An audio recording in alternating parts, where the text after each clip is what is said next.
Hello दोस्तों, कैसे हैं आप? ऑफ कोर्स ठीक ही होंगे और ठीक होने भी चाहिए, क्योंकि आज की इस वीडियो में एक्सप्लेन करूंगा लोकी का चौथा एपिसोड।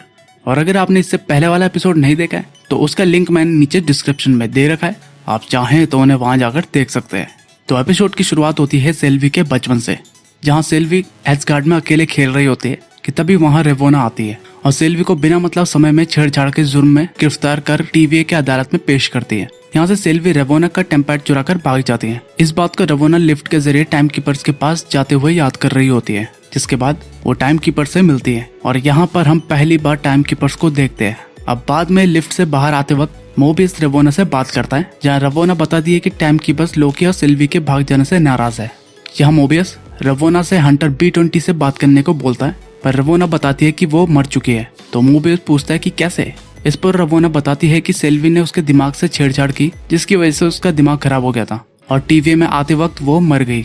यहाँ रेवोना मोबियस से B20 की मौत की बात को छुपाने को कहती है। उधर लोकी और सेल्वी लेमेंटस पर बैठे होते हैं, जहाँ कुछ ही देर में सब कुछ खत्म होने वाला होता है। यहाँ सेल्वी अपने बचपन के बारे में बता रही होती है कि किस तरह अचानक टीवीए एस्गार्ड में आया और उसे कैद कर लिया गया, और जिसके बाद एक टेम्पैड की मदद से वो तब से लेकर आज तक सिर्फ भागती ही आ रही है।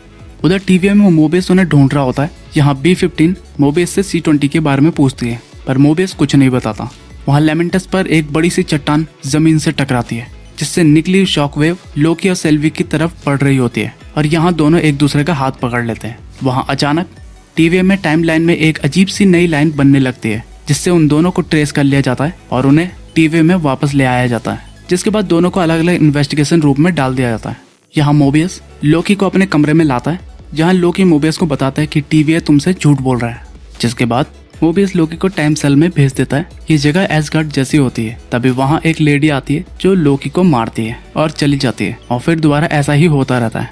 लोकी दरअसल अपनी ही बुरी यादों के समय चक्र में फंस जाता है। वहाँ टीवीए में मोबियस रेवोना से सेल्वी से बात करने को बोलता है, पर वो मना कर देती है। जिसके बाद मोबियस बाहर B15 से सेल्वी के बारे में पूछता है, तो वो बताती है कि सेल्वी अंदर है। मोबियस बताता है कि हम न जाने कितनों से लड़े, पर इन दोनों ने टीवीए के नाक में दम कर दिया। यहाँ B15 मोबियस से लोकी के बारे में पूछती है, तो मोबियस बताता है कि लोकी ने कहा है कि टीवीए हमसे झूठ बोल रहा है। जिसके बाद B15 को हल्का सा शक हो जाता है।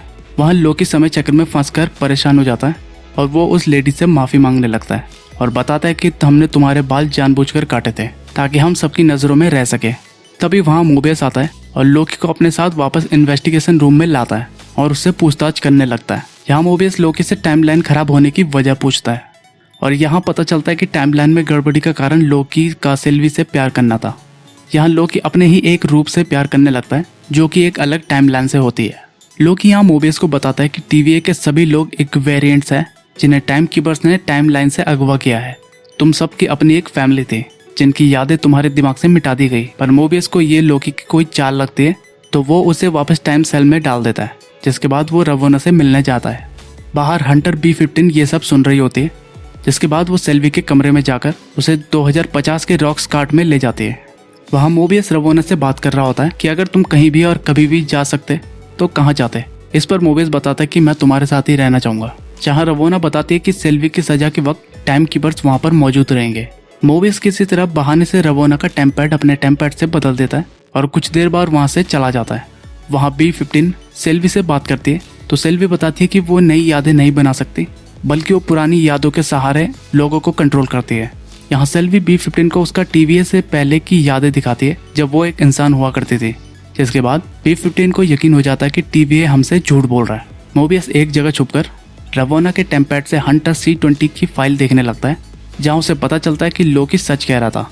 जिसके बाद वो लोकी को वापस लेके आता है, पर रेवोना उसे पकड़ लेती है। यहाँ मोबियस बताता है कि अगर उसे कहीं भी और किसी भी समय जाना होगा तो वो टीवीए से पहले के समय में जाना चाहेगा, जब वो पृथ्वी पर था। या शायद उसके पास एक जेट स्की भी थी। तभी रेवोना मोबियस को मार देती है।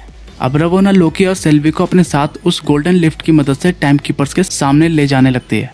वहाँ टाइम कीपर्स बोलते हैं कि क्या मरने से पहले तुम कुछ कहना चाहोगे। तो सेल्वी कहती है कि तुम सब हमसे डरते हो, तभी तुमने हमें अपनी टाइमलाइन से पकड़ा है। तो टाइम कीपर्स उन्हें मिटाने को कहते हैं। तभी वहाँ पर हंटर B15 आती है और लोकी और सेल्वी को आज़ाद कर देती है। इसके बाद वहाँ पर एक लड़ाई होने लगती है। बाद में सेल्वी एक टाइम कीपर्स का सिर काट देती है और यहाँ पता चलता है कि टाइम कीपर्स रोबोट्स होते हैं। जिसके बाद लोकी सेल्वी को अपनी बात कहने जा रहा होता है कि तभी रवोना लोकी को पीछे से आकर मार देती है, जिसके बाद सेल्वी रवोना को पकड़ लेती है, जहाँ सेल्वी रवोना से इस जगह के बारे में सारे राज जानने को कहती है। अब आखिरी में एक छोटी सी क्लिप होती है जिसमें लोकी मरा नहीं होता, इसके बजाय वो कहीं और आ चुका होता है। यहाँ लोकी खुद से पूछता है कि क्या हम मर गए हैं, तो एक आवाज़ आती है कि नहीं, पर अगर तुम हमारे साथ नहीं आए तो ज़रूर मर जाओगे। यहाँ लोकी जैसे और भी लोकी होते हैं जो शायद किसी और टाइमलाइन से आए होते हैं और जिसके बारे में हमें अगले एपिसोड में पता चलेगा। और इसी के साथ लोकी का चौथा एपिसोड भी खत्म होता है। तो दोस्तों, आपको लोकी का ये चौथा एपिसोड कैसा लगा ये कमेंट सेक्शन में कमेंट करके ज़रूर बताना। और अगर ये वीडियो पसंद आई हो तो एक लाइक तो बनता है बॉस।